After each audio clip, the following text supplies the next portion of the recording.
Welcome, my dear students. In today's session, we'll be doing questions of CSAT 2021 related to mathematics. सारे के सारे जो math के questions होंगे वो हम अटेम्प्ट करेंगे इस सेशन में। सेशन के एंड तक बने रहना, बहुत ही बढ़िया बढ़िया क्वेश्चंस हैं। और तुम जानते हो CSAT में पिछले कुछ ईयर्स में कुछ शानदार क्वेश्चन पूछे हैं और मुश्किल सवाल भी है कई सारे जो एग्जाम में स्किप करने चाहिए। तो सारी बातों को समझते चलेंगे, हर एक क्वेश्चन के सॉल्यूशन को देखते चलेंगे, सो दैट तुम जब एग्जामिनेशन इस बार दो तो तुम्हारा कोई क्वेश्चन मिस ना हो और तुम डेफिनेटली कट ऑफ होकर इजीली क्लियर करो।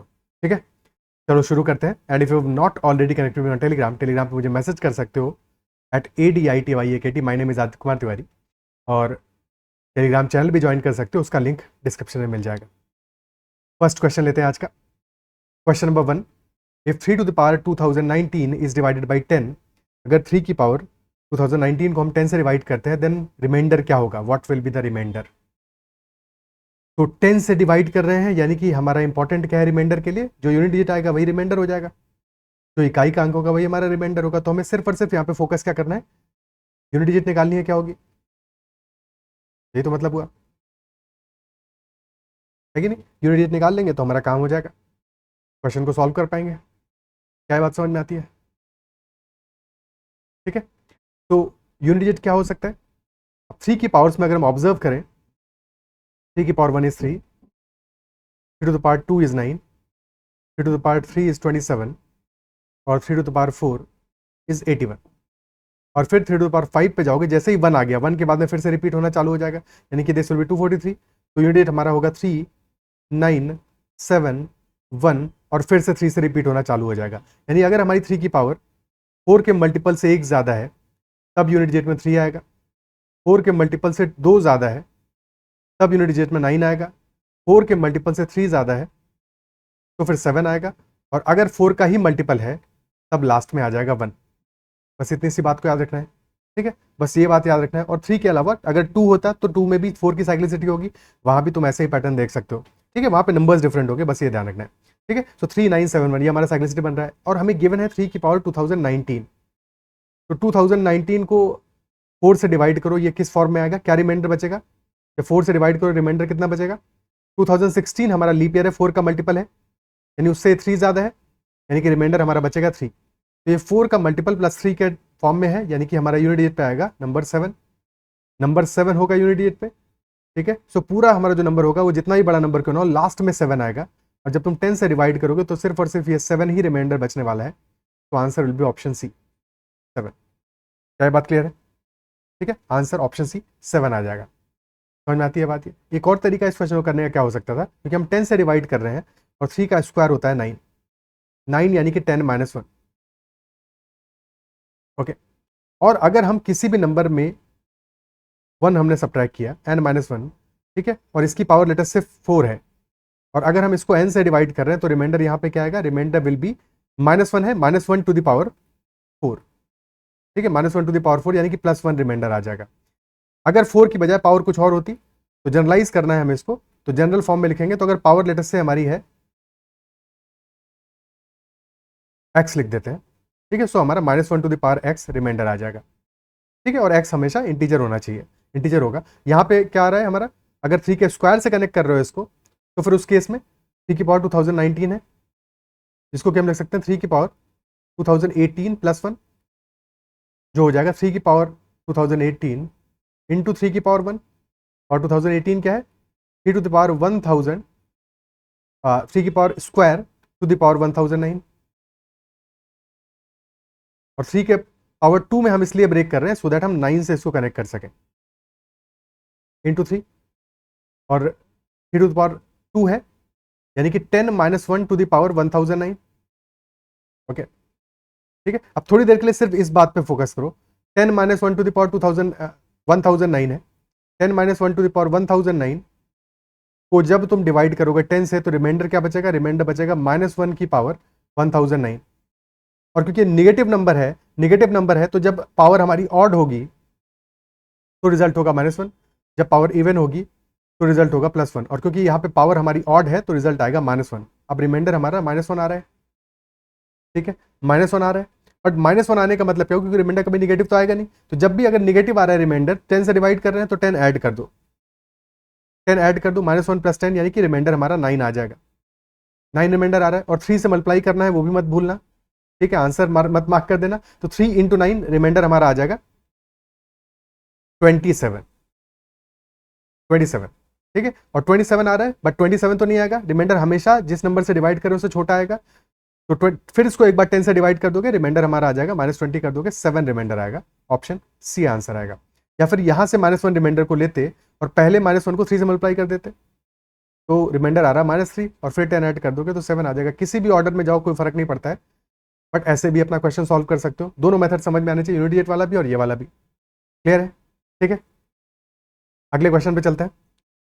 डिटेल में हम सॉल्यूशन समझते चलेंगे, सो दैट, क्योंकि हमारे लिए सिर्फ ये इंपॉर्टेंट नहीं है कि इस क्वेश्चन को सॉल्व करें, हम ये क्वेश्चन सॉल्व इसलिए कर रहे हैं सो दैट एग्जाम में जब वो क्वेश्चन आने वाला है, कोई नया क्वेश्चन आएगा, उस क्वेश्चन को हम सॉल्व कर पाए। तो उसके लिए हमारी अप्रोच बनना भी ज़्यादा ज़रूरी है। सिर्फ इसको सॉल्व करना इंपॉर्टेंट नहीं है, इसको सॉल्व करते करते हमें वो अप्रोच सीखनी है जिससे कि हम नए क्वेश्चन को सॉल्व करेंगे। The number 3798,125,P369 is divisible by 7। तो value of the digit P क्या होगा? P की वैल्यू क्या होगी? ओके, काफ़ी लंबा नंबर दिया है। सबसे पहले इसको थोड़ा सा सिंप्लीफाई करते हैं अपने लिए। नंबर को लिखते हैं 3798,125,P369, ठीक है। तो जितना पोर्शन हमारा 7 से डिवाइड होकर रिमूव हो सकता है उसको पहले हटा लेते हैं, ठीक है। तो शुरुआत में आ रहा है 37, 35 तो डिवाइड हो जाएगा, 5 टाइम्स चला जाएगा, बचेगा 2, ठीक है। फिर बचा 29, 28 चला जाएगा, 1 बचेगा, ठीक है। 1 अगला लिया 8, 18, 14 चला जाएगा, 4 बचेगा, 41, 7 5 35, 6 बचा, 62, 7 8 56, 56 चला गया, 6 बचा और 6 के बाद में 5, ठीक है। ये वाला 5 हमने लिया स्ट्रेट अवे, ठीक है। तो 65, 7 से 9 टाइम्स जाएगा, 63, बचेगा 2। तो नंबर अब हमारा सिंप्लीफाइड होकर होगा 2P369। बेसिकली जो बाकी हमने रिमूव कर दिया है उतना पोर्शन तो हमारा 7 से डिविजिबल है। ऐसे ही लास्ट में भी चाहे तो रिमूव कर सकते हैं, ठीक है। लास्ट में भी चाहे तो रिमूव कर सकते हैं। 369 को अगर रिमूव करना चाहे तो ये इसमें से कितना पोर्शन हमारा 7 से डिविजिबल है? 35 चला जाएगा, बचेगा 19, 14 चला जाएगा, बचेगा 5, ठीक है, बचेगा 5, यानी कि हमारा नंबर हो गया 2P005। अब इस नंबर में हमें P की वैल्यूज डाल के चेक करना पड़ेगा कि कौन सा वाला नंबर हमारा 7 से डिविजिबल होगा। तो P की वैल्यू अगर 1 पुट करते हो यहाँ पे तो नंबर आ जाएगा 21005। हमें पता है 21 तो डिविजिबल है 7 से, बट लास्ट में 5 बच जाएगा, तो यहाँ पे ये नंबर तो डिविजिबल नहीं होगा 7 से। 26005, 21 तो डिविजिबल है, बचेगा 5005, 49, 105 और 105 15 × 7 होता है। तो yes, this number is divisible, यानी कि आंसर हमारा ऑप्शन बी आ जाएगा। ऑप्शन बी आंसर आ जाएगा। क्या ये बात क्लियर है? ठीक है, ओके। वैल्यू लास्ट में पुट करनी है, पहले क्वेश्चन हमारे जो नंबर है उसको छोटा बना लो, ज़्यादा आसान होगा। अगर तुम वैल्यू पहले पुट कर दोगे तो बार बार तुम उतने बड़े नंबर को डिवाइड करोगे, जो अननेसेसरी टाइम वेस्टिंग होगा। क्या ये बात समझ में आती है? ठीक है, आगे बढ़ते हैं। From January 1, 2021, the price of petrol in rupees per liter on mth day of the year is 80 + 0.1 m। जनवरी 1, 2021 से जो पेट्रोल का प्राइस है mth डे पे क्या है? 80 + 0.1 m, यानी कि डेली वो चेंज हो रहा है। डेली कितने से इंक्रीज कर रहा है? 80 + 0.1 m हो रहा है, यानी कि डेली इंक्रीज कर रहा है 0.1 से, क्योंकि रोज हमारा जो m की वैल्यू है वो 1 से इंक्रीज करती जाएगी और m हमारा 1 से लेके 100 तक, यानी कि 100 डे के बाद में ये प्राइस कांस्टेंट हो जाएगा, thereafter remains constant. 100 days तक बढ़ेगा, ठीक है। पहले दिन होगा, डे 1 पे होगा 80 + 0.1 यानी कि 80.1, ठीक है। डे 2 पे होगा 80 + 0.1 × 2 यानी कि 80 + 0.2, तो 80.2 होगा, and so on till day 100। और डे 100 पे कितना होगा? 80 + 0.1 × 100 यानी कि 10, तो 80 + 10 यानी कि 90 आ जाएगा। और 90 के बाद में इट विल बी कांस्टेंट, फिर ये हो जाएगा कांस्टेंट, फिर नहीं चेंज होगा। क्या बात समझ में आती है? ये तो पेट्रोल के प्राइस की स्टोरी होगी। फिर क्वेश्चन कह रहा है on the other hand price of diesel in rupees per litre on nth day of 2021 is 69 + 0.15 n for any n, for any n, ठीक है। तो डीजल का प्राइस हमारा, और डीजल का प्राइस कांस्टेंट नहीं हो रहा है, वो लगातार बढ़ता जा रहा है, 69 + 0.15 n for any n। Question कह रहा है on which date in the year 2021 are the prices of these two fuels equal. दोनों फ्यूल्स के प्राइसेस कौन से दिन पे इक्वल होंगे?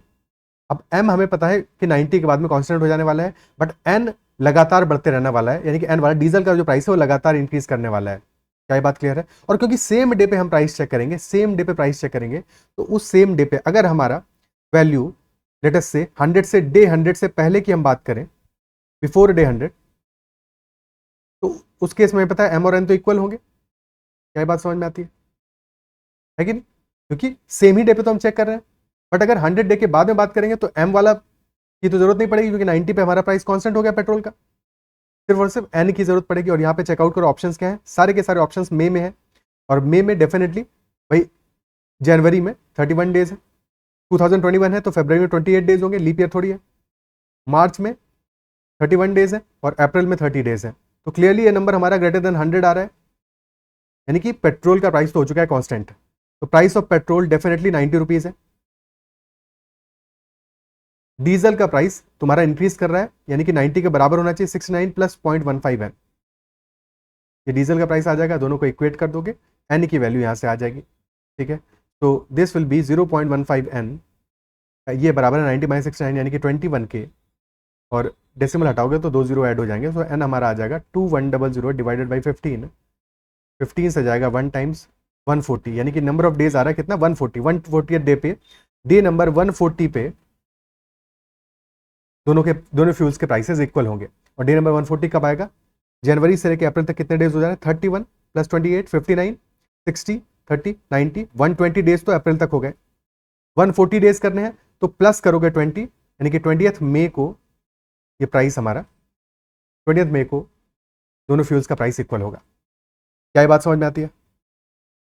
ठीक है, थोड़ा सा फंसाने वाला क्वेश्चन था, अगर तुम्हें लैंग्वेज क्लियर ना हो इसका तो ऐसे क्वेश्चन को एग्जाम में लास्ट के लिए रखना है या फिर स्किप मार देना है, ठीक है। क्वेश्चन मुश्किल नहीं था, बट अगर लैंग्वेज तुम्हें फंसा दे, नहीं समझ में आए तो स्किप मारने वाला है, तो लास्ट में अटेम्प्ट करने वाला है, ठीक है।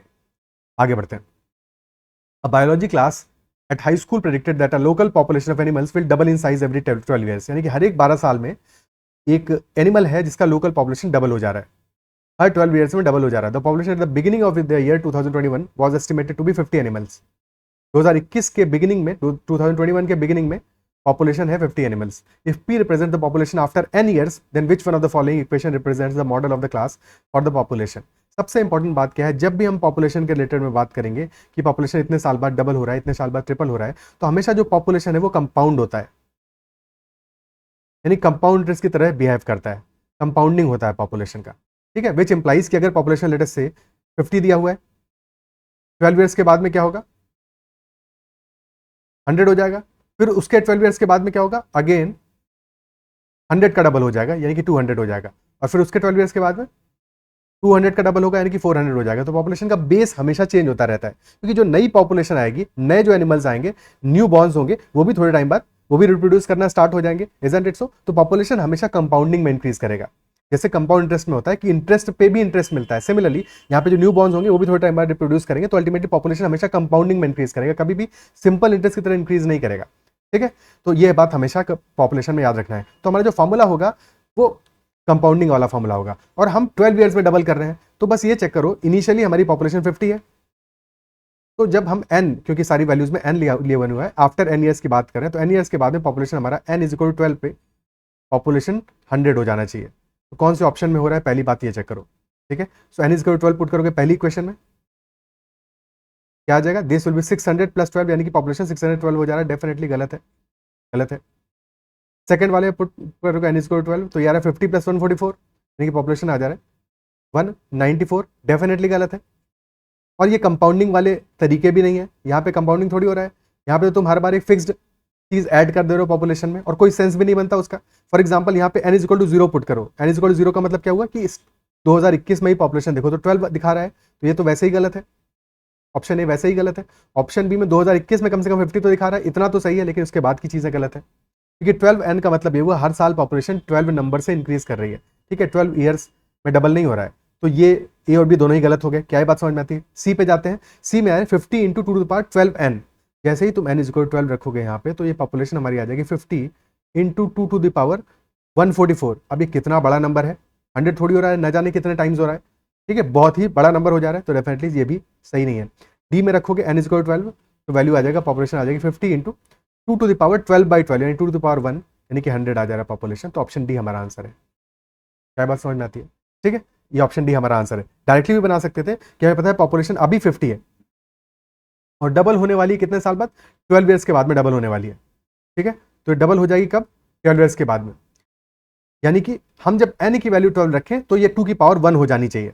n इज इक्वल 12 पे 2 की पावर 1 होनी चाहिए, ठीक है। तो n/12 हम पावर लिख देंगे। जैसे n इज इक्वल 12 रखोगे पावर डबल हो जाएगी, ठीक है। और ये आगे के लिए भी हमेशा काम करेगा। क्या बात समझ में आती है? ठीक है। तो answer will be option D. Clear है? आगे बढ़ते हैं। Next question in class 60% of the students are from India and 50% students are girls. तो और 30% of the Indian students are girls, then what percentage of foreign students are boys? जब भी कभी ऐसा क्वेश्चन गिवन है, सिंपल परसेंटेज वैल्यूज है, simple values है percentage, तो हम क्या मान सकते हैं कि लेट अस से टोटल 100 स्टूडेंट्स है, क्योंकि परसेंटेज वैल्यू परसेंटेज यानी कि पर 100। अगर टोटल 100 है तो 60 इंडिया से है, 60 इंडिया से, बाकी फॉरेनर्स है, यानी कि 40 हो गए फॉरेनर्स। 50% स्टूडेंट्स गर्ल्स हैं, टोटल 50% गर्ल्स है, यानी कि गर्ल्स कितना है? 50 है। And 30% of Indian students are girls. तो इंडिया में कितनी गर्ल्स है? 30%। और 60 का 30% कितना आएगा? 30 नहीं होगा, 60 का 30% होगा 60 इंटू 30/100।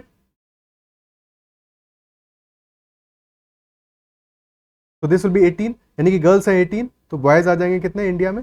बॉयज आ जाएंगे 42।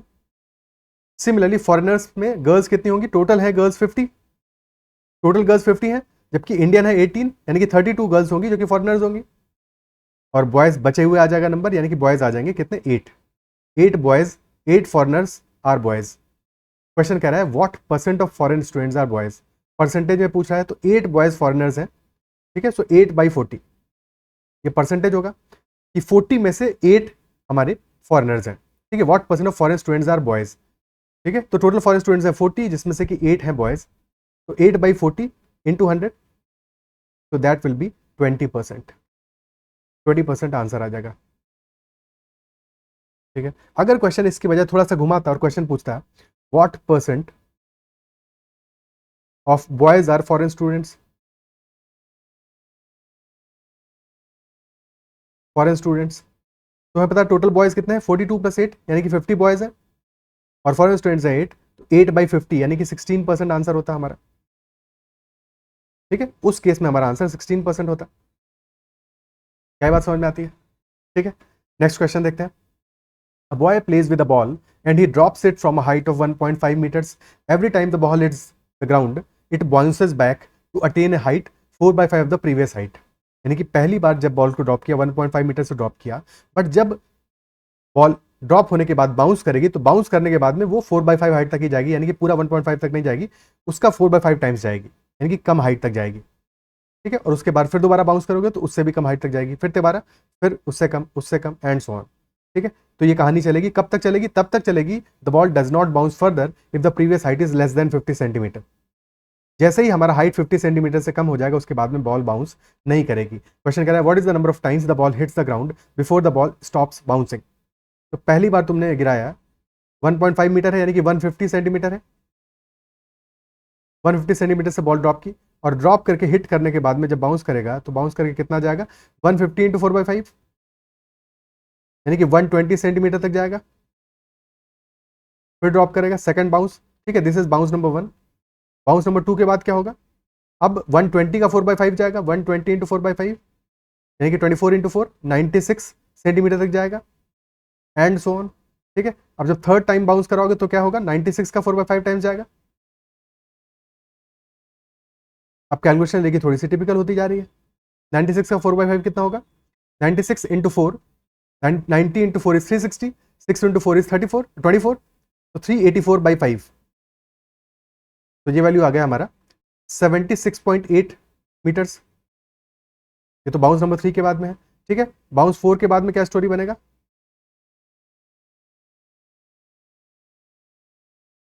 और कम जाएगा, कितना जाएगा? 76.8 इंटू 4/5।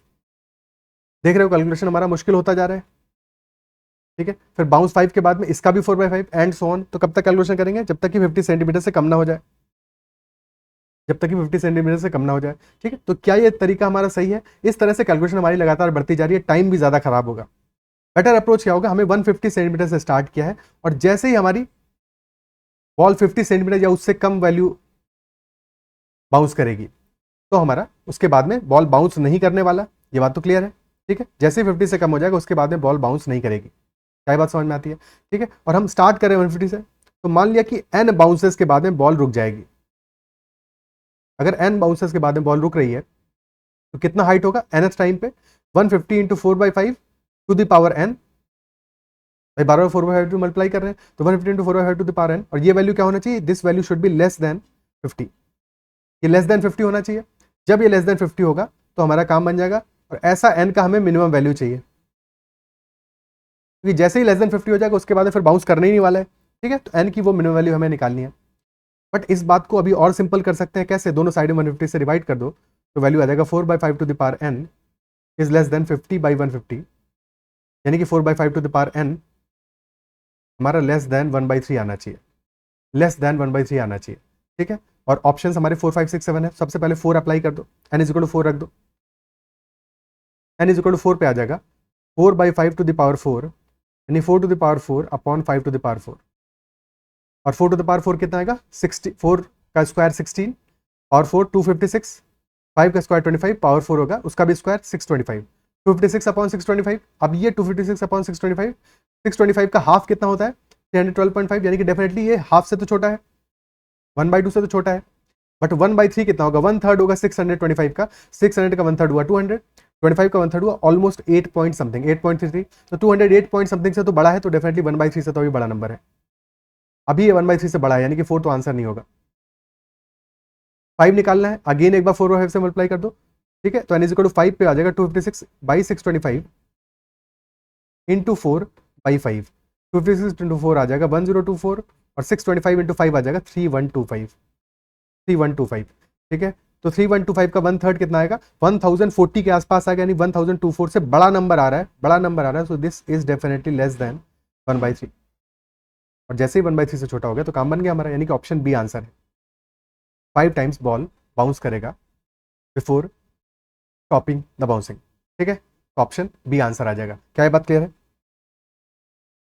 ओके। नेक्स्ट क्वेश्चन देखते हैं। Integers are listed from 700 to 1000. In how many integers is the sum of the digits 10? Sum of digits कितने ऐसे इंटीजर होंगे जहां पे कि 10 होगा, और 700 से हम 1000 तक जा रहे हैं, 700 से लेके 1000 तक जा रहे हैं, तो कितने ऐसे इंटीजर्स होंगे जहां पे कि हमारा सम ऑफ डिजिट्स मिलने वाला है 10। चेक करते हैं 10 कब होगा सम ऑफ डिजिट्स, या तो एक नंबर हमारा 9 हो, क्योंकि 3 डिजिट का नंबर है सारे के सारे, 1000 4 डिजिट का नंबर है, बट 1000 में सम ऑफ डिजिट्स 10 थोड़ी है, ठीक है, 1 ही तो आ रहा है सम ऑफ डिजिट्स। तो फिर सारे के सारे नंबर 3 डिजिट का नंबर है, तो 3 डिजिट हमें देखनी है जिनका कि सम 10 आ रहा हो, तो 9 + 1 + 0 हो सकता है, ये एक पॉसिबल केस हो सकता है, या फिर 8 + 2 + 0 हो सकता है, या 8 + 1 + 1 हो सकता है, या 7 + 2 + 1 हो सकता है, या 7 + 3 + 0 हो सकता है, इजंट इट सो। और तो कोई पॉसिबल नहीं है, 6 वाले पे जा सकते थे, बट हमारे इंटीजर 700 या उससे बड़े हैं, इससे नीचे जाने का फिर मतलब नहीं बनता। 910 से कितने इंटीजर बन पाएंगे, एक तो बनेगा 901 और एक बनेगा 910, देखिए दो ऐसे नंबर्स बनेंगे। 820 से 802, 820, दो नंबर्स यहां से ही बनेंगे।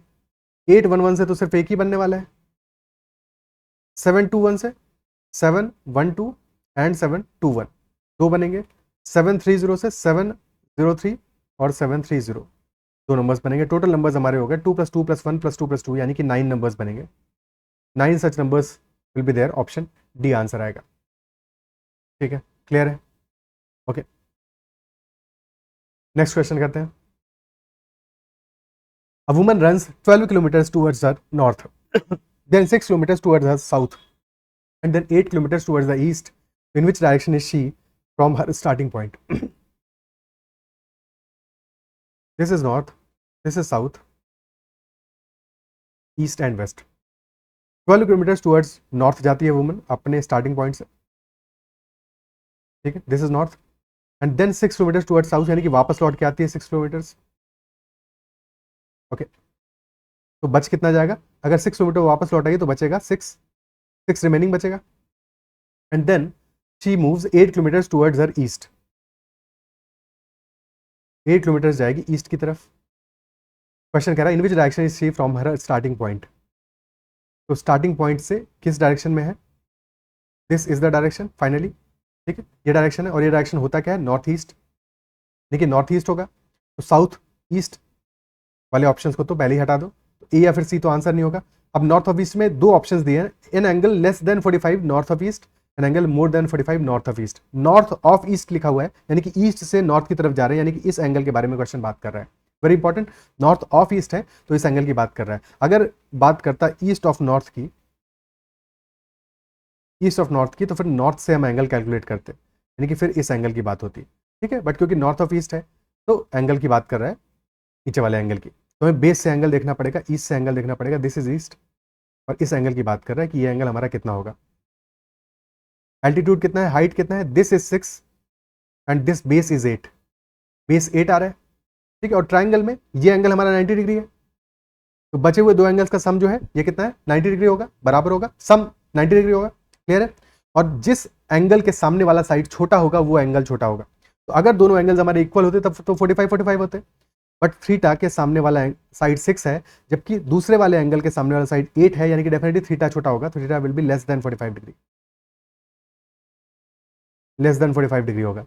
तो angle less than 45 degree north of east, option B answer आ जाएगा। क्या बात क्लियर है, ठीक है। बट अगर ईस्ट ऑफ नॉर्थ पूछता तो ये वाला एंगल जो बच गया हमारा, this would be greater than 45, क्योंकि दोनों का सम 90 आ रहा है, तो उस केस में आंसर होता है an angle more than 45 degree east of north, ठीक है। तो ये हमारा बराबर होगा इस ऑप्शन के भी कि एन एंगल, जो कि गिवन नहीं है बट गिवन हो सकता था कि more than 45 degree east of north, ये भी हो सकता था इसकी जगह यही ऑप्शन दिया होता, तो फिर हमें इसको मार्क करना होता, क्लियर है। Next question, a person X from a place A and another person Y from a place B set out at the same time to walk towards each other। तो प्लेस A और place B से एक person X और Y निकले हैं, एक दूसरे की तरफ वॉक कर रहे हैं। The places are separated by a distance of 15 kilometre, दोनों के बीच का डिस्टेंस है वो है 15 kilometre. X walks with a uniform speed of 1.5 kilometre per hour, Y walks with a uniform speed of 1 kilometre per hour in the first hour, but फिर second hour में उसकी speed है 1.25 kilometre per hour, third our में उसकी speed है 1.5 kilometre per hour, यानी कि लगातार उसकी स्पीड इंक्रीज कर रही है, पहले 1 फिर 1.25 फिर 1.5 एंड सो ऑन। तो which of these is correct, statement 1 they take 5 hours to meet, statement 2 they meet midway between A and B, तो कौन सा ऑप्शन हमारा करेक्ट आंसर होगा, चलो सॉल्व करते हैं, ठीक है। सो एक्स के बारे में तो क्लियर है, एक्स की स्पीड तो लगातार है 1.5 kilometre per hour, but why की स्पीड इनिशियली है फर्स्ट आवर में है 1 किलोमीटर पर आवर, आवर 1 में, आवर 2 में है 1.25 किलोमीटर पर आवर, आवर 3 में है 1.5 किलोमीटर पर आवर, यानी कि एक एरिथमेटिक प्रोग्रेशन बन रहा है, ठीक है। 1 से 1.25 फिर 1.5 यानी कि नेक्स्ट होगा 1.75 और फिर होगा 2 किलोमीटर पर आवर। क्या बात क्लियर है, और दोनों एक दूसरे की डायरेक्शन में जा रहे हैं और डिस्टेंस है दोनों की प्लेसेस के बीच का 15 किलोमीटर, यही तो है क्वेश्चन। अब क्वेश्चन का पहला स्टेटमेंट करा है which they take 5 hours to meet, 5 घंटे के बाद में मिलेंगे, तो एक बार चेक कर लेते हैं क्या ये बात सही होगी, क्या ये 5 आवर्स के बाद में मिलने वाले हैं। तो 5 आवर्स में एक्स कितना ट्रैवल करेगा, एक्स ट्रैवल करेगा 1.5 इंटू 5 यानी कि 7.5 किलोमीटर, वाई कितना ट्रैवल करेगा, वाई ट्रैवल करेगा 5 आवर्स का हमने वैल्यूज निकाल लिया है 1 प्लस 1.25 प्लस 1.5 प्लस 1.75 प्लस 2, ठीक है। तो क्या वैल्यू आ जाएगा 1 प्लस 1.25 प्लस 1.5 प्लस 1.75 प्लस 2, तो 1.25 प्लस 1.75 कितना है, दिस इज 3, 2 प्लस 1 भी 3 है, तो 3 प्लस 3 प्लस 1.5 यानी कि ये भी 7.5 किलोमीटर है। तो x भी 7.5 किलोमीटर चला है और y भी 7.5 किलोमीटर चला है, दोनों मिलके कितना चले होंगे 15 किलोमीटर, और यही तो डिस्टेंस है इनके बीच का, लेकिन डेफिनेटली दोनों 5 आवर्स के बाद मिलेंगे, क्योंकि 5 आवर्स के बाद में उन्होंने जो टोटल डिस्टेंस ट्रैवल करना था वो पूरा का पूरा डिस्टेंस ट्रैवल कर लिया है और इक्वली ट्रैवल किया, दोनों बराबर डिस्टेंस ट्रैवल किया, तो पहला स्टेटमेंट तो करेक्ट है। सेकंड कह रहा है they meet midway between A and B, midway कब होगा, जबकि दोनों ने सेम डिस्टेंस ट्रैवल किया हो, और हमने चेक किया दोनों ने सेम डिस्टेंस ट्रैवल किया, तो सेकंड वाला स्टेटमेंट भी बिल्कुल करेक्ट है, दोनों करेक्ट है, ऑप्शन सी आंसर आ जाएगा। क्या ये बात क्लियर है, ठीक है। और क्योंकि ये हमारा अरिथमेटिक प्रोग्रेशन बन रहा था 1, 1.25, 1.5, 1.75 और 2, तो जब भी कभी अरिथमेटिक प्रोग्रेशन बने तो उसका जो मिडिल वैल्यू होगा, जैसे यहाँ पे 1.5 मिडिल वैल्यू, ये एवरेज होगा, ठीक है। तो हम सीधे से मिडिल वैल्यू को 5 से मल्टीप्लाई करके भी अपना डिस्टेंस निकाल सकते थे, ये बात भी समझ में आनी चाहिए, क्लियर है? ओके, मिडिल वैल्यू को भी मल्टीप्लाई करके निकाल सकते थे, बट अगर 6 वैल्यूज होंगी तो मिडिल वैल्यू बिल्कुल बीच में आएगा। वो कभी और क्वेश्चन आएगा वैसा, तो वहां पे डिस्कस करेंगे। अभी इतनी बात समझ में आ जानी चाहिए, क्लियर है? आगे बढ़ते हैं, अदरवाइज जो तरीका देखा है वैसे भी सॉल्व कर सकते हो, कोई दिक्कत थोड़ी है। Next question, the student appeared in 6 papers, the maximum marks are the same for each paper. हर एक पेपर में जो मैक्सिमम मार्क्स है वो सेम है। His marks in these papers are in the proportion 5, 6, 7, 8, 9 and 10।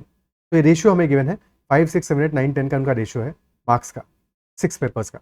Overall उसका जो score है वो 60% है। ओवरऑल जो स्कोर है वो 60% है। तो in how many number of papers did he score less than 60% of the maximum marks. सारे के सारे पेपर्स में जो मैक्सिमम मार्क्स है वो इक्वल है, सबसे इंपॉर्टेंट बात है। यानी कि मैक्सिमम मार्क्स इक्वल है तो हम मार्क्स को डायरेक्टली कंपेयर कर सकते हैं। ठीक है, मान लेते हैं पहले पेपर में उसके मार्क्स आए हैं, 6 पेपर्स है, जो रेशियो दिया है वही को उसी रेशियो को ही हम मार्क्स मान लेते हैं। तो पहले पेपर में मार्क्स आए हैं 5, दूसरे में 6, तीसरे में 7, फिर 8, 9 एंड 10, तो यही मार्क्स आए हैं इसके। ठीक है, और टोटल सम कितना आ रहा है? 60% आ रहा है। 60% आ रहा है। सम कितना आ रहा है? 5 + 6 + 7 + 8 + 9 + 10। ठीक है, तो सम कितना आएगा? 5 + 6 11 + 15 + 19, यानी कि 45। अगेन देखो एपी बन रहा है, तो मिडिल वैल्यू एवरेज क्या आएगा हमारा? एवरेज बिल्कुल मिडिल में आएगा, 3 टर्म्स लेफ्ट साइड में, 3 टर्म्स राइट साइड में, यानी कि 7.5। तो हम 7.5 को 6 से मल्टीप्लाई करके भी एवरेज निकाल सकते थे, जैसे पीछे वाले क्वेश्चन में देखा। ठीक है, क्लियर है? 2 क्वेश्चन वैसे ही आ गए, तो 45 हमारा सम आ गया। और ये जो 45 वैल्यू है ये 60% ऑफ टोटल मार्क्स का है। टोटल मार्क्स का 60% है। ठीक है, तो एक सब्जेक्ट के मैक्सिमम मार्क्स कितने होंगे? एम मान लेते हैं, तो सारे 6 सब्जेक्ट्स में मिला के 6m हो जाएगा। 6m हो जाएगा, तो 45 डिवाइडेड बाई 6m करोगे, यही तो परसेंटेज है, इंटू 100 करोगे, तो this value is equal to 60। This is equal to 60। क्या ये बात क्लियर है? ओके, अभी ये सिंप्लीफाई हो सकता है, और यहाँ पे 2 बचेगा, ऊपर बचा 15, 2 से यहाँ बचा 50, 15 से जाएगा ये 4 टाइम्स। ओके, तो यहाँ से m की वैल्यू आ गई हमारी 50/4। m आ गया 50/4 या फिर 12.5। हालांकि m को निकालने की कोई जरूरत नहीं है, बट m हमारा आ गया 12.5। ठीक है, हमें निकालना है 60%। अगर ओवरऑल 60% आया है और 7.5 इंटू 6 है 60%, और टोटल 6 पेपर्स के नंबर्स मिला के 45 हो रहा है हमारा। ठीक है, तो क्या हम कह सकते हैं कि अगर हर एक पेपर में 60% मार्क्स आए होते, अगर हर एक पेपर में 60% मार्क्स आए होते तो कितने आए होते? 7.5 इंटू 6 है, इसको 6 से डिवाइड कर दोगे, यानी कि 7.5 मार्क्स आते। तो 7.5 marks in a paper, this is equivalent to 60% marks. क्या ये बात समझ में आ रही है? क्योंकि इसके बाद भी यही कहानी हम करेंगे। स्टेट अब यहां से दिख रहा है इक्विवेलेंट टू 60% मार्क्स है। ओके, तो 60% मार्क्स हमारे हो गए। 7.5 क्वेश्चन कह रहा है in how many number of papers did he score less than 60%, यानी कि जिनमें भी 7.5 से कम स्कोर किया है वहां पे लेस देन 60% होगा। यानी कि 5 वाल जहां पे स्कोर किया है वहां भी कम है, 6 में भी कम है, 7 में भी कम है। तो 3 पेपर्स आर देयर जहां पे कि लेस देन 60% है, 60% यानी कि 7.5, और 3 पेपर्स आर देयर जहां पे कि मोर देन 60% है। क्लियर? ओके, तो आंसर आ जाएगा ऑप्शन बी, 3 में लेस देन 60% है। कोई दिक्कत? Okay, next one, in a group of 120 persons 80 are Indians and rest are foreigners. 120 person है भाई, पीछे देखो एक क्वेश्चन किया था परसेंटेज वाला, सिमिलर वैसा ही क्वेश्चन लग रहा है। 80 इंडियंस है 120 में से, और तो बचे हुए कितने होंगे? फॉरेनर्स होंगे, 40 फॉरेनर्स है। फिर क्वेश्चन कह रहा है 70 person in the group can speak English, 70 are English speakers. ये इन्फॉर्मेशन एडिशनली गिवन है। क्वेश्चन कह रहा है number of Indians who can speak English, कितने होंगे? अब हमें सिर्फ इतना इन्फॉर्मेशन दिया है, और क्वेश्चन पूछा number of Indians who can speak English. बिल्कुल भी नहीं बता सकते, क्योंकि कुछ भी और एडिशनली तो पता नहीं है, बट हाँ कोई रेंज जरूर बता सकते हैं। एग्जैक्ट नंबर तो नहीं बता सकते, ठीक है, बट एक रेंज जरूर बताया जा सकता है। ठीक है, मान लो कि अगर हमारे सारे के सारे 40 फॉरनर्स अगर ये सारे के सारे इंग्लिश बोले, सारे 40 इंग्लिश बोलेंगे अगर, तो इफ, ठीक है, मैक्सिमम यही हो सकता है। तो मैक्सिमम 40 फॉरनर्स अपने इंग्लिश बोल सकते हैं। अगर सारे के सारे 40 इंग्लिश बोलेंगे तो कितने इंडियंस बचेंगे जो कि इंग्लिश बोलेंगे?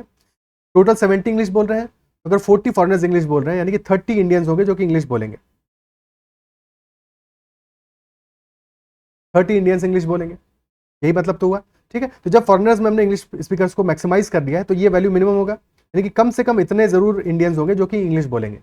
ठीक है, अगर हम फॉरेनर्स में इस चीज को मिनिमाइज कर दें, मिनिमम कितना कर सकते हैं, 0 मान लिया कि कोई भी फॉरेनर ऐसा नहीं जो कि इंग्लिश बोले, सारे के सारे अलग कंट्रीज हैं जहां पे इंग्लिश नहीं बोली जाती, तो 0 है ऐसे जो कि इंग्लिश बोल रहे हैं, यानी कि सारे के सारे 70 इंग्लिश स्पीकर्स इंडियन होंगे। ठीक है, जब भी हम ये चीज देखेंगे तो एक चीज और ध्यान रखनी है, ये जो 70 वैल्यू आ रहा है ये 80 से छोटा होना चाहिए। यहाँ पे तो छोटा है, बट मान लो 70 के बजाय 90 इंग्लिश बोलने वाले होते, अगर 90 इंग्लिश बोलने वाले होते तो ऐसा तो पॉसिबल नहीं था कि 80 इंडियंस है बट उनमें से 90 इंग्लिश बोलते हैं, कोई सेंस नहीं बनता इस बात का। यानी कि उस केस में, ठीक है, उसको हालांकि थोड़ा सा बाद में देखते हैं, अभी पहले इसको सॉल्व कर लेते हैं। तो मिनिमम 30 आ रहा है जो कि इंडियंस इंग्लिश बोलेंगे और मैक्सिमम 70 आ रहा है, यानी कि जो इंडियंस इंग्लिश बोलने वाले वो 30 से 70 के बीच में होंगे। 30 भी हो सकते हैं, 70 भी हो सकते हैं, यानी कि 30 or more, option D answer आ जाएगा, ऑप्शन डी आंसर आ जाएगा। क्या ये बात क्लियर है? ठीक है, अब जो डिस्कशन कर रहे थे उसको एक बार आगे बढ़ाते हैं। लेट अस से 90 इंग्लिश स्पीकर होते, अगर 90 होते तब फिर ज्यादा से ज्यादा 80 इंडियंस ही तो इंग्लिश बोल सकते थे, क्योंकि 80 ही इंडियंस है, 80 से ज्यादा है ही नहीं। यानी कि उस केस में हमारे 10 कम से कम फॉरेनर्स ऐसे जरूर होते जो कि इंग्लिश बोल पाते, तो वहां पे फॉरेनर्स में भी 10 और मोर हो जाता कि 10 और मोर इंग्लिश स्पीकर होंगे, उस केस में फॉरेनर में हम लिमिट लगा देते। क्या बात क्लियर है? ठीक है, ओके, क्या बात समझ में आती है? और इंडियंस के केस में क्योंकि फॉरेनर मैक्सिमम 40 होते तो इंडियंस मिनिमम 50 होते, यानी कि इंडियंस होते 50 और मोर, इंग्लिश स्पीकर्स और फॉरेनर्स होते 10 और मोर। यहाँ पे है 0 और मोर foreigners but 30 or more Indians in this context, option D answer है। क्लियर है? ठीक है, next question, consider all 3 digit numbers without a repetition of digits obtained using 3 non-zero digits which are multiples of 3, let s be their sum। अब ये question थोड़ा सा फंसाने वाला है, अगर अप्रोच समझ में आ जाए तो इस क्वेश्चन को सॉल्व कर सकते हो एग्जाम में, बट अदरवाइज ये क्वेश्चन स्किप करने वाला है। ठीक है, पहले तो लैंग्वेज ही फंसाने वाली है, ध्यान से पढ़ना है। कंसिडर ऑल 3 डिजिट नंबर्स, सारे के सारे 3 डिजिट नंबर्स हमें कंसिडर करने, कौन से कंसिडर करने हैं? विदाउट रिपीटिशन ऑफ डिजिट्स, यानी कि डिजिट्स रिपीट नहीं होंगी, एक डिजिट जो एक बार आ जाएगा दोबारा नहीं आएगा। Obtained using 3 non zero digits, यानी कि 3 हमें डिजिट्स लेनी है जो कि नॉन जीरो होंगी, और विच आर मल्टीपल्स ऑफ 3, ये जो विच है ये किसके लिए? 3 डिजिट नंबर्स के लिए, कि ये जो 3 डिजिट नंबर्स हमारे बनने वाले हैं ये मल्टीपल ऑफ 3 होंगे, ये 3 के मल्टीपल होंगे। अब तुमने 3 डिजिट्स लिए हैं, मान लिया ए बी और सी लिया है, ओके, और 3 का मल्टीपल होने का डिविजिबिलिटी का टेस्ट क्या होता है कि 3 का अगर कोई नंबर हमारा मल्टीपल है तो सम ऑफ डिजिट्स हमारा मल्टीपल ऑफ 3 होना चाहिए। अगर सम ऑफ डिजिट्स मल्टीपल ऑफ 3 है, यानी कि ए प्लस बी प्लस सी, ये मल्टीपल ऑफ 3 होना चाहिए, ये तो मतलब हुआ। ठीक है, तो यानी ए प्लस बी प्लस सी या तो 3 होगा, क्योंकि डिफरेंट है 3 हो नहीं सकता, क्योंकि 3 तभी हो सकता है जब तीनों 1 1 1 होते। 6 होगा, 9 होगा, 12 होगा, 15 होगा, यानी कि कोई ना कोई 3 का मल्टीपल होगा, ये बात समझ में आनी चाहिए। ओके, अब ऐसे सारे नंबर्स को हम ले रहे हैं। अब तुम इन तीनों, क्योंकि कोई भी जीरो है नहीं इनमें, नॉन जीरो है सारे के सारे डिजिट्स, तो तुम कोई भी ऑर्डर लोगे, ठीक है, कोई भी ऑर्डर लोगे सम तो सेम ही आएगा, यानी कि हमेशा मल्टीपल ऑफ 3 तो आएगा। ठीक है, अगर एक बार आएगा तो सारे के सारे नंबर्स, चाहे तुम्हारा एबीसी का कॉम्बिनेशन कोई भी ऑर्डर हो, हमेशा मल्टीपल ऑफ 3 आएगा, और अगर एक बार भी नहीं आया तो कभी भी नहीं आएगा। मतलब ये हुआ कि अगर ए बी सी तुमने लेटर से लिया है 1 2 और 3, तो फिर चाहे 3 2 1 बनाओगे तो भी मल्टीपल ऑफ 3 होगा, 1 2 3 बनाओगे तो भी मल्टीपल ऑफ 3 होगा, 1 3 2 बनाओगे तो भी मल्टीपल, सारे के सारे तुम्हारे मल्टीपल ऑफ 3 आएंगे। लेकिन अगर तुमने नंबर लिए 1 2 और 4, फिर चाहे 124 हो नहीं होगा, 241 हो नहीं होगा, फिर कोई भी कॉम्बिनेशन तुम्हारा 3 का मल्टीपल नहीं होगा। यानी कि हमें ऐसा ही कॉम्बिनेशन चूज करना है जो कि 3 का मल्टीपल हो, क्वेश्चन पहले ही कह रहा है, ये वाला कॉम्बिनेशन हम चूज ही नहीं करेंगे। ठीक है, फिर क्वेश्चन 2 स्टेटमेंट दे रहा है, S is always divisible by 74, और second statement S is always divisible by 9। Always mentioned है, दोनों ही में ऑलवेज मेंशनड है। अगर ऑलवेज मेंशनड है तो तुम एक पर्टिकुलर ऑप्शन लेके सॉल्व नहीं कर सकते, इसका मतलब है कि हम कोई एक एग्जाम्पल लेके सॉल्व नहीं करेंगे। अगर ऑलवेज मेंशन नहीं होता तो शायद एग्जाम्पल लेके सॉल्व कर पाते, बट यहाँ पे भी हम ऑलवेज क्योंकि मेंशनड है और कॉम्बिनेशन हमारे अलग अलग तरह के बनेंगे, तो हम कोई एक एग्जाम्पल लेके सॉल्व नहीं कर पाएंगे, क्योंकि हो सकता है उस एग्जाम्पल के लिए कंडीशन सेटिस्फाई कर जाए बट सबके लिए ना करे, सबके लिए ना करे। हाँ, समझने के लिए एग्जाम्पल का यूज हम जरूर करेंगे। तो अगर हम 1 2 3 ले रहे हैं तो कितने नंबर्स बन पाएंगे हमारे, कितने नंबर्स बनेंगे? 1 से स्टार्ट होने वाले 2 नंबर्स होंगे 1 2 3, 1 3 2, 2 से स्टार्ट होने वाले 2 1 3, 2 3 1, 3 से स्टार्ट होने वाले 3 1 2, 3 2 1, टोटल 6 नंबर्स बनेंगे। या वैसे देखो तो 3 फैक्टोरियल नंबर्स बनेंगे, क्योंकि 3 नंबर्स को अरेंज करना है, 6 नंबर्स टोटल होंगे। तो फिर अब हमें इनका सम भी करना है, हमें इनका सम भी करना है। ठीक है, इन सबका सम करोगे, तो जब तुम सम करोगे तो एक चीज ऑब्जर्व करना है, क्योंकि 6 नंबर्स बनने हैं, इन 6 में से जो 1/3 नंबर्स होंगे, यानी कि 2 ऐसे नंबर्स आएंगे जिनमें कि यूनिट डिजिट पे 1 आएगा, 2 नंबर्स में यूनिट डिजिट पे 2 आएगा, 2 पे यूनिट डिजिट पे 3 आएगा। चाहे देख लो, 2 पे 1 आ रहा है, 2 पे आ रहा है 2, और 2 पे आ रहा है 3, और जैसे यूनिट डिजिट पे कहानी बनेगा वैसे ही कहानी बनेगा तुम्हारा 10th डिजिट पे। वहां भी यही होगा, 2 नंबर्स में 1 आएगा, 2 पे 2 आएगा, 2 पे 3 आएगा, ठीक है। और यही बनेगा 100 डिजिट पे भी। सम ऑफ डिजिट क्योंकि हमें निकालना है ना, इसलिए इस बात को समझना जरूरी है। क्लियर है? यूनिट डिजिट का सम कितना आने वाला है? तो 2 टाइम्स 1 + 2 + 3 आएगा, बिकॉज यूनिट डिजिट की वैल्यू कितनी है, प्लेस वैल्यू कितनी है। सम तो आ रहा है 2 + 1 + 2 + 3, लेकिन प्लेस वैल्यू कितना है? प्लेस वैल्यू 1 होता है, ठीक है। प्लेस वैल्यू यूनिट डिजिट का 1 है, 10 डिजिट का प्लेस वैल्यू 10 है, और 100 डिजिट का प्लेस वैल्यू 100 है। ओके, और तीनों में यही स्टोरी आएगा। यानी बेसिकली तुम क्या करोगे, 100 into sum of digits plus 10 into sum of digits plus 1 into sum of digits. क्या ये बात समझ पा रहे हो? यही तो करना है हमको। तो सम ऑफ डिजिट्स तो कॉमन आ जाएगा, अंदर बच जाएगा 100 प्लस 10 प्लस 1। तो दिस विल बी 111। एक सेकेंड, सम ऑफ डिजिट्स का डबल आ रहा है, इंटू 2 आ रहा है, तो 2 भी आएगा यहाँ पे, into 2 into sum of digits, तो 2 भी कॉमन आ जाएगा, 2 times sum of digits into 111, तो into 2 into sum of digits, ठीक है। यही तो वैल्यू आ रहा है हमारा। क्या ये बात यहाँ तक समझ में आती है? 111 into 2 into sum of digits, ठीक है। अब इसके बाद में अपने क्वेश्चन पे वापस चलते हैं, ठीक है। एग्जाम्पल को छोड़ दो, एग्जाम्पल सिर्फ समझने के लिए लिया था। अब हमारी बात इस बात पे फोकस करो, इस नंबर पे फोकस करो, ठीक है। S is always divisible by 74। 74 क्या है? 37 प्राइम नंबर है, इंटू 2। ओके, अब 111 हमारा होता है 37 इंटू 3, बहुत इंपॉर्टेंट है, इसको याद रखना है। 111 होता है 37 इंटू 3 और इंटू 2 इंटू सम, ठीक है। सो अब यहाँ पे 37 इंटू 2 और इंटू 3 इंटू सम। 37 इंटू 2 कितना है? This is 74। ये वैल्यू तो 74 है, यानी कि 74 का मल्टीपल आ रहा है, तो एस इज ऑलवेज डिविजिबल। तो फर्स्ट वाला तो स्टेटमेंट करेक्ट है। सेकंड कह रहा है ऑलवेज डिविजिबल बाय 9, तो 3 तो दिख रहा है, 9 अभी दिख नहीं रहा है, बट हमने स्टार्ट में क्या दिया है, मल्टीपल ऑफ 3 लेने हैं हमें। लेकिन जो a + b + c है, ये हमारा मल्टीपल ऑफ 3 आना चाहिए, सम ऑफ डिजिट्स मल्टीपल ऑफ 3 आना चाहिए, यानी कि ये भी हमारा 3 का मल्टीपल है। तो हमारा नंबर 3 इंटू 3 यानी कि 9 का मल्टीपल होगा, तो सेकंड स्टेटमेंट भी तो करेक्ट है। मुश्किल सवाल है, बट हमारा आंसर है ऑप्शन सी। अगर समझ गए हो तो अच्छी बात है, समझ गए हो तो सेशन को लाइक जरूर करना, अगर अब तक लाइक नहीं किया तो, ठीक है। और अगर नहीं समझ में आया तो एक बार कमेंट में जरूर मेंशन करना, ठीक है। थोड़ा सा फंसाने वाला क्वेश्चन है, तो थोड़ा सा दिमाग ज्यादा लगाना पड़ेगा, दिमाग पे प्रेशर ज्यादा देना पड़ेगा, चीजों को समझने के लिए खुद से थोड़ा सा कोशिश करना पड़ेगा। सारे के सारे नंबर्स को लिखो, ऑब्जर्व करो इन बातों को जो मैंने डिस्कस किया, ठीक है, तो चीजें ज्यादा बेहतर समझ में आएंगी। ओके, ठीक है। Next question, there are 2 classes A and B having 25 and 30 students respectively. In class A highest score कितना है? 21 और लोएस्ट स्कोर है 17। क्लास B में हाईएस्ट स्कोर है 30 और लोएस्ट स्कोर है 22। 4 स्टूडेंट्स को हमने शिफ्ट किया है क्लास A से क्लास B में, और 2 स्टेटमेंट गिवन है। पहला स्टेटमेंट है average score of class B will definitely decrease, घट जाएगा शिफ्ट करने के बाद में।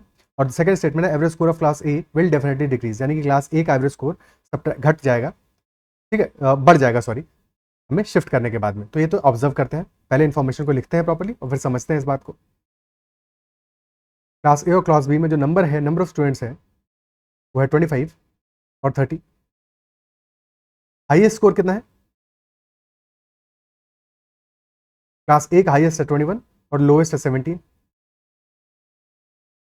जबकि क्लास B का हाईएस्ट है 30 और लोएस्ट है 20, है कि नहीं? अब हम क्या कर रहे हैं, क्लास A से B में 4 स्टूडेंट्स को शिफ्ट कर रहे हैं, A से B में 4 स्टूडेंट्स को शिफ्ट कर रहे हैं। Now think about it, class A का हाईएस्ट स्कोर है 21, लोएस्ट है 17, जबकि क्लास B का जो लोएस्ट है वो भी 22 है, यानी कि क्लास A के हाईएस्ट से भी ज्यादा है क्लास B का लोएस्ट। तो B का जो लोएस्ट है वो भी ज्यादा है क्लास A के हाईएस्ट से। जब A से B में बंदा शिफ्ट करोगे, स्टूडेंट शिफ्ट करोगे, तो जब एक स्टूडेंट को तुम शिफ्ट करने वाले हो, तो कितना भी मैक्सिमम नंबर आया होगा क्लास A में, उसका 21 से ज्यादा तो नहीं आ सकता, यानी कि क्लास B के मिनिमम से भी कम नंबर आया है उसका, है कि नहीं? तो क्लास A के जिस बच्चे को तुमने शिफ्ट किया है क्लास B में, उसके जो नंबर आए हैं वो क्लास B के मिनिमम से भी कम आए हैं। तो एवरेज डिक्रीज करेगा या इंक्रीज करेगा, या कुछ भी नहीं होगा? कैसे पता करोगे? जो मैक्सिमम वैल्यू है क्लास A का, अगर बच्चों के 21 मार्क्स भी आए हैं, सारे के सारे बच्चों के 21 मार्क्स भी आए हैं, ठीक है, जिनको तुमने शिफ्ट किया, तब भी ये क्लास B में जाएंगे, तो वहां पे ऑलरेडी जो एवरेज होगा वो 22 से 30 के बीच में होगा, एवरेज की वैल्यू 22 से 30 के बीच में होगी। और ये जो 4 बच्चे जा रहे हैं, जब इनके नंबर 21 है, मैक्सिमम 21 है, इससे कम ही हो सकते हैं, इससे ज्यादा तो नहीं हो सकते, तो यानी कि एवरेज डिक्रीज होगा, तुम्हारा जो नया एवरेज होगा वो डिक्रीज होगा, ठीक है, पक्की बात है, डिक्रीज होगा, यानी कि पहला स्टेटमेंट तो करेक्ट है। ये क्यों है? बिकॉज ये नंबर 21 है। अगर 21 के बजाय मान लो हाईएस्ट 25 होता, तब हम बिल्कुल भी नहीं कह सकते थे, क्योंकि तब हमें पता ही नहीं है कि नंबर उनके 25 है, 24 है, 23 है, 21 है। तब डिपेंड करता है इस बात पे कि उनके एग्जैक्ट नंबर क्या है। बट यहाँ तो पक्की बात है कि नंबर कुछ भी हो, मैक्सिमम 21 हो सकते हैं। 21 होने के बाद भी क्लास बी के एवरेज से तो कम होंगे, यानी कि क्लास बी के एवरेज को घटाएंगे। So average of class B will definitely decrease, ये बात तो पक्की है। Second statement, average score of class A will definitely increase.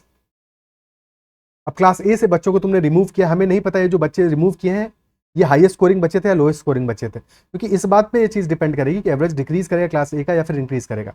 अगर ये सारे के सारे बच्चे 21 स्कोर करने वाले थे, हाईएस्ट स्कोर करने वाले थे, तो जब इनको तुम रिमूव कर दोगे क्लास ए से तो क्लास ए का एवरेज डिक्रीज कर जाएगा। ठीक है, एवरेज ये क्लास बी का है। ठीक है, तो क्लास बी का एवरेज तो डिक्रीज किया है, क्लास ए का एवरेज कब डिक्रीज करेगा? तब डिक्रीज करेगा जबकि ये सारे हाईएस्ट स्कोरिंग बच्चे थे। लेकिन अगर ये सारे के सारे 17 स्कोर करने वाले थे तब क्या होगा? मिनिमम स्कोर करने वाले थे, तो इनको रिमूव करने के बाद मिनिमम स्कोर करने वाले कम हो जाएंगे, यानी कि इस केस में तो डिक्रीज करता, बट इस केस में एवरेज हमारा क्लास ए का इंक्रीज कर जाएगा। तो हम डेफिनेटली नहीं बता सकते, क्योंकि इस बात पे डिपेंड करेगा कि एवरेज है क्या और जिनको रिमूव किया है उनका एवरेज क्या था। आई रिपीट, क्लास ए का ऑलरेडी एवरेज क्या है और जिनको रिमूव किया है उनका एवरेज क्या है, इस बात पे डिपेंड करेगा। तो ये डिपेंड करेगा, हो भी सकता है ये ट्रू, ठीक है, नहीं भी हो सकता है। तो डेफिनेटली फॉल्स नहीं है, पॉसिबल है। ठीक है, डिपेंड्स, पॉसिबल है, ये ध्यान रखना है। ठीक है, बट क्योंकि कंक्लूजन नहीं हो सकता है तो ये इनकरेक्ट है, तो ऑप्शन ए आंसर आएगा। बट अगर ये लिखा होता है कि स्टेटमेंट 2 इज डेफिनेटली फॉल्स, तो वो भी इनकरेक्ट होता है, कि करेक्ट हो सकता है, नंबर्स पे डिपेंड करता है, एवरेज पे डिपेंड करता है। क्लियर है? ओके, आगे बढ़ते हैं।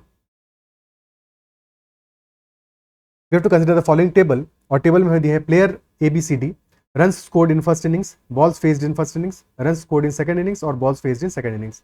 और क्वेश्चन पूछा who is the fastest run scorer in the match, सबसे तेज किसने रन स्कोर किए हैं। तो हर एक के केस में हमें क्या चाहिए होंगे? फास्टेस्ट रन स्कोर के लिए एवरेज चाहिए, रन स्कोरर की एवरेज क्या है उसका रन स्कोर करने का, और एवरेज क्या आएगा? Total runs divided by total balls faced. A के लिए टोटल रन कितना है? 61 प्लस 14 75 डिवाइड बाई 99 प्लस 76 यानी कि 175, 75 प्लस 175। ठीक है, और ये वैल्यू कितना आ रहा है? 25 से 3 टाइम्स जाएगा, ये 7 टाइम्स जाएगा, 3/7 आ रही वैल्यू। ओके, बी के लिए टोटल रन है 5 प्लस 50 55, बॉल्स फेज है 85 प्लस 12 यानी कि 97। ठीक है, 55/97 ये 1/2 से बड़ा नंबर है। ठीक है, 1/2 से बड़ा है, 3/7 जबकि 1/2 से छोटा है।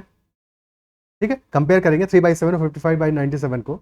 55/97 डेफिनेटली बड़ा नंबर आएगा 3/7 से, यानी कि ए का जो एवरेज है रन स्कोर करने का वो कम है, वो कम है कि नहीं?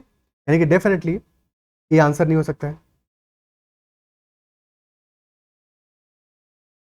क्लियर है?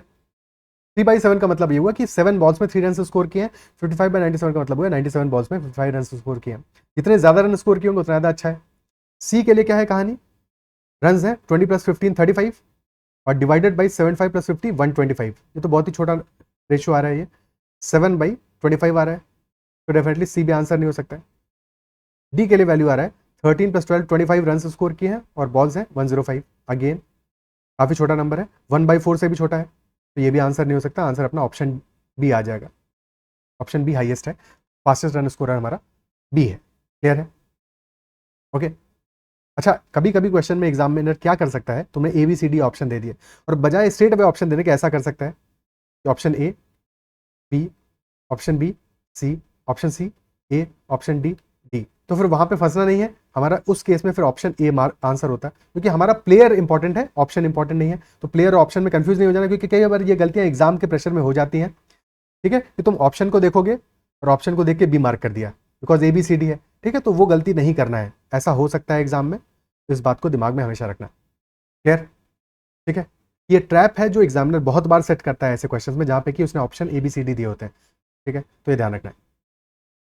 Next question, half of the villagers of a certain village have their own houses. आधे विलेजर्स ऐसे हैं जिनके की खुद के घर है। 1/5 of the villagers cultivate paddy. 1/5 यानी कि 20% विलेजर्स ऐसे हैं जो कि पैडी कल्टिवेट करते हैं। 1/5 विलेजर्स ऐसे हैं जो कि पैडी कल्टिवेट करते हैं। 1/3 विलेजर्स ऐसे हैं जो कि लिटरेट हैं, और 4/5 विलेजर्स ऐसे हैं जो कि अंडर 25 ईयर्स ऑफ एज हैं। तो कौन सा स्टेटमेंट डेफिनेटली करेक्ट होगा? पहले डेटा लिख लेते हैं। तो हाफ ऑफ द विलेजर्स यानी कि 50% विलेजर्स ऐसे हैं जो कि जिनके खुद के हाउसेज हैं, दे ओन हाउसेज। 1/5 विलेजर्स यानी कि 20% विलेजर्स ऐसे हैं 1/5 यानी 1/5 इंटू 100, 20% विलेजेस ऐसे हैं जिनके जो कि पैडी कल्टिवेशन करते हैं, पैडी कल्टिवेटर्स हैं। 1/3 यानी कि 33.33% विलेजेस लिटरेट है, एंड 4/5 विलेजेस हैं अंडर 25। 4/5 यानी कि 4/5, 80%, 80% विलेजेस हमारे less than 25 years of age है। और तो कोई कनेक्शन इनमें गिवन ही नहीं है, बस यही बात गिवन है। Which one of the following statements is certainly correct? पहला option, option A, all the villages who have their own houses are literate. कैसे पता चलेगा? कुछ भी कनेक्शन ही गिवन नहीं है, तो ऑप्शन ए तो आंसर नहीं होगा। ठीक है, बी कह रहा है some villages under 25 years of age are literate. Important क्या है? Some villages under 25 years of age are literate. अब लिटरेट कितने हैं? लिटरेट हैं 30.33%, और 80% विलेजेस ऐसे हैं जो कि less than 25 years of age है। 80% 25 ईयर्स से कम के हैं, जबकि 33.33% लिटरेट है। दोनों का अगर तुम सम करोगे तो ग्रेटर देन 100% आ रहा है, यानी कि कुछ पोर्शन तो जरूर कॉमन होगा। भाई ऐसा हो सकता है कि 80% हमारे less than 25 years of age है, तो बचे हुए 20% greater than equal to 25 years होंगे, ये तो समझ में आता है।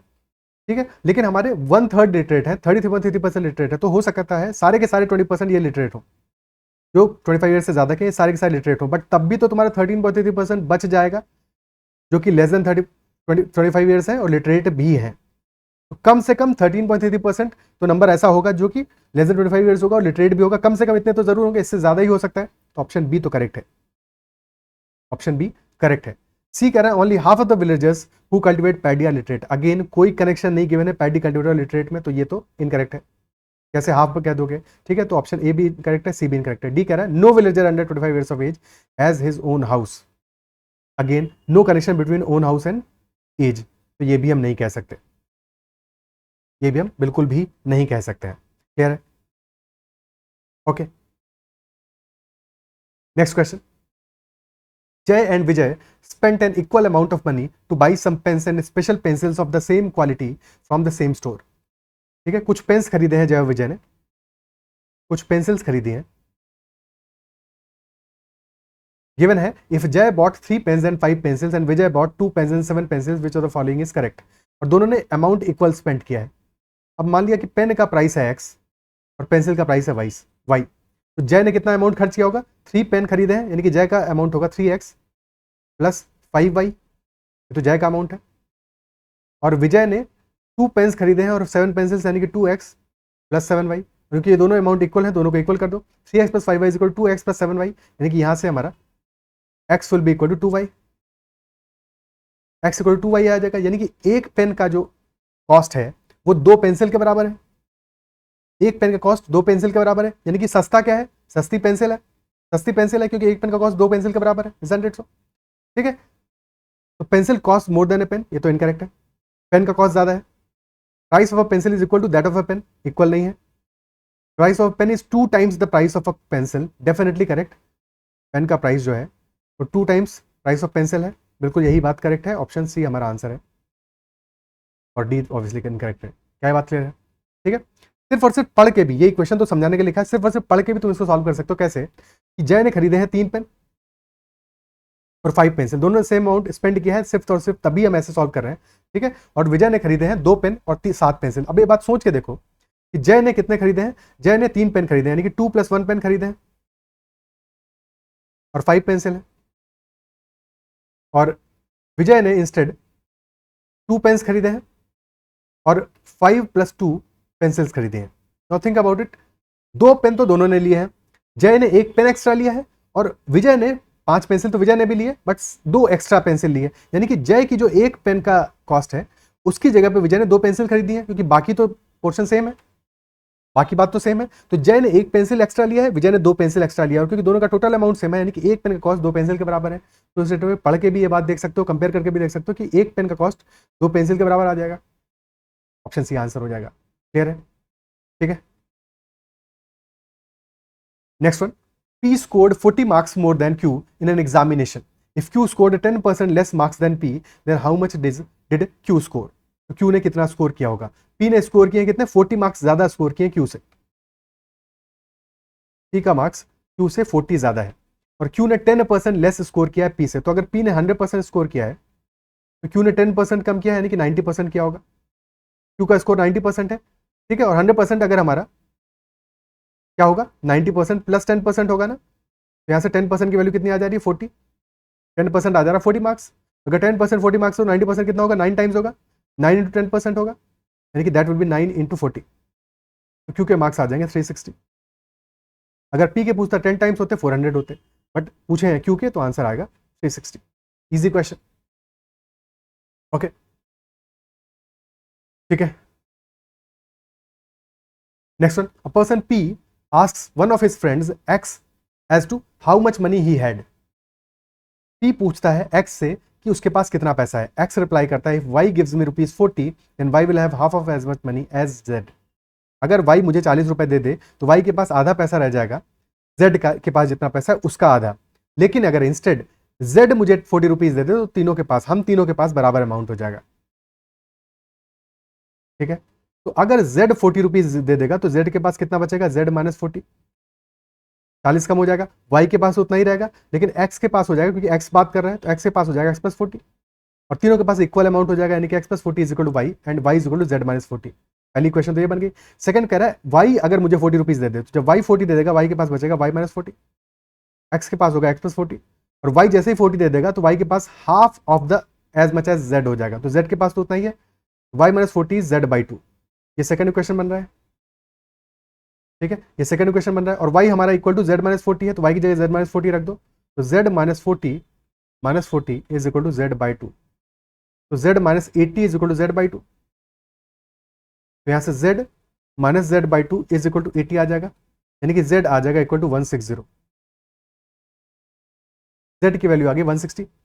और क्वेश्चन पूछा total amount of money X Y और जेड के पास में कितना है, ठीक है, टोटल अमाउंट ऑफ मनी कितना है एक्स वाई जेड के पास में। तो अब किसी में भी एक में पुट कर दो, जेड अगर 160 है, जेड 160 है, जेड माइनस 40 आ जाएगा 120। अगर ये 120 है तो ये भी 120 होगा, और एक्स प्लस 40 भी 120 होगा, तो सम आ जाएगा हमारा टोटल 360 रुपीज, ऑप्शन बी। दो क्वेश्चंस लगातार जिनका आंसर 360 है, एग्जाम में आए, ठीक है, क्लियर है, option B ₹360 will be the answer. Next question, in an objective type test of 90 questions, 5 marks are allotted for every correct answer and 2 marks are deducted for every incorrect answer, every wrong answer. After attempting all the 90 questions, सारे के सारे 90 questions किसी student ने किए हैं और उसके marks आए हैं 387. A student got a total of 387 marks. So what is the number of incorrect responses? So for correct, number मिलेंगे +5 और इनकरेक्ट के लिए नंबर मिलेंगे -2। माना x करेक्ट है और 9 इनकरेक्ट है और सारे 90 अटेम्प्ट किए हैं, तो x प्लस वाई कितना होगा, 90 होगा, ठीक है। और मार्क्स कितने मिलेंगे, x पे +5 मिलेगा यानी +5x, और y पे -2 यानी -2y, और टोटल आया 387। ओके, तो x प्लस वाई अगर हमारा 90 है तो 5x प्लस 5y, 5 से मल्टीप्लाई कर दो, 5x प्लस 5y आ जाएगा 450,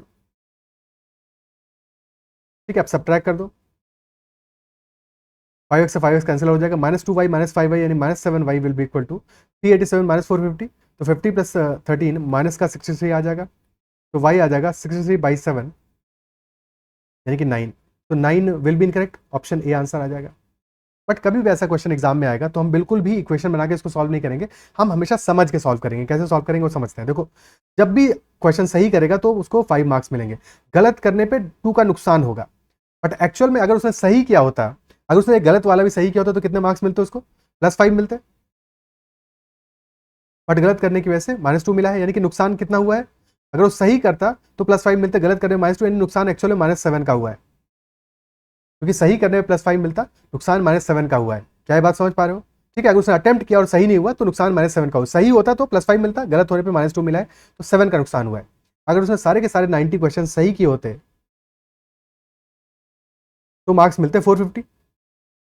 जो कटे हैं मार्क्स वो क्यों कटे हैं, क्योंकि उसने कुछ क्वेश्चंस गलत किए हैं, और मिले कितने उसको मार्क्स 387, यानी कि 63 मार्क्स उसको कम मिले हैं, और एक क्वेश्चन पे उसका नुकसान हुआ है 7 मार्क्स का, 7 मार्क्स का। तो कितने इनकरेक्ट होंगे, 63/7 यानी कि 9 इनकरेक्ट होंगे, 9 इनकरेक्ट होंगे, तो हमारा क्वेश्चन इजीली सॉल्व हो जाएगा बिना एक्स और वाई को एज्यूम किए हुए। क्या ये बात अप्रिशिएट कर पा रहे हो, ठीक है, क्या ये बात समझ पा रहे हो? क्लियर है? बट ये अप्रोच हमारा सिर्फ तभी काम करेगा जबकि करेक्ट और इनकरेक्ट वाला मामला हो। कभी ऐसा भी हो सकता है कि क्वेश्चन में ये भी दिया हो अनअटेम्प्टेड है, तो अनअटेम्प्टेड वालों को भी कंसिडर करना पड़ेगा। यार गिवन अनअटेम्प्टेड पे भी नेगेटिव मार्किंग हो रहा है, मुश्किल सवाल बनाएंगे तो ये भी हो सकता है कि अनअटेम्प्टेड क्वेश्चन पे भी नेगेटिव मार्किंग कर दे, -1 कर दे, तो वहां पे फिर इक्वेशन बनाना पड़ जाएगा, हमको चीज़ों को समझना पड़ जाएगा। क्लियर है? ओके, वैसा क्वेश्चन आएगा तो उसको भी सॉल्व करेंगे। क्लियर है? यहाँ पे बात समझ में आती है? आगे बढ़ते हैं। Next question, consider the following addition problem. अच्छा सवाल है, एडिशन प्रॉब्लम गिवन है हमें 3p + 4p + pp + pp that is rq2। ठीक है, और ये डिजिट्स है हमारी, p q and r are different digits, यानी p q और r इक्वल नहीं होंगे, आपस में अलग अलग होंगे। इंपॉर्टेंट क्या है, p q और r डिफरेंट डिजिट्स हैं। क्वेश्चन ये नहीं कह रहा है कि p q और r 3 और 4 भी नहीं हो सकते, तो ये बात ध्यान में रखना है कि p q और r में से कोई 3 हो सकता है, 4 हो सकता है, बस ये आपस में इक्वल नहीं होंगे। ठीक है, वेरी इंपॉर्टेंट, आपस में इक्वल नहीं होंगे, बट इनमें से कोई वैल्यू 3 ले सकता है या 4 ले सकता है। तो what is the arithmetic mean of all such possible sums? Sum हमारा आ रहा है 3p 4p pp pp और टोटल सम हमारा rq2, यानी 3 डिजिट का नंबर आ रहा है।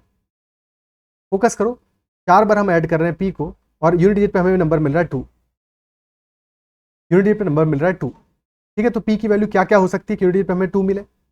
ठीक है, बेसिकली क्या है, 4 टाइम्स p है और उससे हमें एक नंबर मिल रहा है जिसका यूनिट डिजिट पे 2 आ रहा है। तो या तो p हमारा क्या होगा, 1 होना पॉसिबल नहीं है, 2 होना पॉसिबल नहीं है, क्योंकि 2 पे 8 आएगा। अगर p हमारा 3 आ जाएगा तब फिर 4p 12 आ जाएगा, यानी कि 3 हो सकता है। 4 पे भी नहीं आएगा, 5 पे भी नहीं आएगा, 5 पे तो 0 हो जाएगा, 6 पे भी नहीं आएगा, 7 पे भी नहीं, 8 पे 32 आएगा, यानी अगेन 8 पे भी 2 आना पॉसिबल है। तो या तो 3 होगा p हमारा या फिर 8 होगा, या तो p हमारा 3 होगा या फिर 8 होगा। दो केसेस बनेंगे, पहले p को 3 मान लो, p = 3 पे नंबर्स आ जाएंगे 33। और 3 क्यों मान पाए, क्योंकि 3 के बराबर हो सकता है, कोई दिक्कत नहीं है, p q r आपस में बराबर नहीं होने चाहिए। 33 43 33 33, सम कितना आ रहा है, 12 का 2 गया, 1 कैरी हो गया। ठीक है, और फिर 13 + 1 14, 142, यानी कि r आ रहा है 1, q आ रहा है 4। बिल्कुल फाइन है, बिकॉज r और q डिफरेंट आ रहे हैं p से। ठीक है, तो p 3 आया है, तो q आया है 4 और r आया है 1, तीनों डिफरेंट है, तो ये सेटिस्फाई कर रहा है। सेकंड कंडीशन लेंगे हम जब p = 8 मानेंगे। ठीक है, p = 8 है तो पहला नंबर आएगा 38, दूसरा आएगा 48, फिर आएगा 88 और फिर अगेन आएगा 88। 8 चौको 32 का 2, 3 कैरी होगा, 336 + 4 10 + 16 262, यानी कि यहाँ पे r आ गया 2 और q आ गया 6, यानी कि अगेन q 6 है, r 2 है, तो सब डिफरेंट है, तो ये भी हमारा पॉसिबल है, दोनों सही है, दोनों सही है। अगर एक भी मैच कर जाता तो फिर सही नहीं होता। तो दो नंबर्स हमारे पॉसिबल है, 142 और 262 लास्ट में। ठीक है, arithmetic mean of all the possible sums पूछा है, यानी कि rq2 के दो पॉसिबिलिटी आई हैं, 142 और 262, इनका अरिथमेटिक मीन क्या होगा, एवरेज। तो 142 + 262 डिवाइडेड बाई 2, ये वैल्यू आ जाएगा 404/2 एंड हेंस 202। तो our answer in this question will be 202 which is option C. क्या ये बात समझ में आ रही है? ठीक है, तो ऑप्शन सी हमारा इस क्वेश्चन का आंसर हो जाएगा। बहुत ही प्यारा बढ़िया सवाल था, और आई बिलीव सेशन में जितने भी क्वेश्चन डिस्कस किए वो सारे के सारे समझ में तुमको आए होंगे। ठीक है, अभी सारे क्वेश्चंस खत्म नहीं हुए 2021 के, अभी काफी क्वेश्चंस बाकी हैं, उनको सेकंड पार्ट में करेंगे। और अगर सेशन पसंद आया तो उसको लाइक जरूर करना है, अपना फीडबैक अप्रिसिएशन जरूर देना। किसी भी क्वेश्चन में कहीं भी कोई बेसिक सा भी डाउट हो, कोई दिक्कत नहीं है, तुम कमेंट में मेंशन करना। साथ में मुझे टेलीग्राम पे भी मैसेज कर सकते हो, रिगार्डिंग योर प्रिपरेशन की क्वेरी हो, कोई भी कंसर्न हो, डाउट हो, तो मुझे ADITY पे मैसेज भी कर सकते हो। That is all for this session, bye bye, take care, फिर मिलते हैं अगले सेशन में। और बाकी सेशन जो ऑलरेडी मैं ले चुका हूँ उनको भी चेकआउट कर लेना, तो दैट तुम्हारा बेनिफिट हो जाए। ठीक है, फिर भी कहीं पर डाउट आता है, किसी भी क्वेश्चन में कहीं पर भी डाउट आता है, या फिर तुम्हारा प्रिपरेशन रिगार्डिंग कोई भी कंसर्न है, तो बेहिचक मुझे टेलीग्राम पर मैसेज कर सकते हो। That is all for this session, bye bye.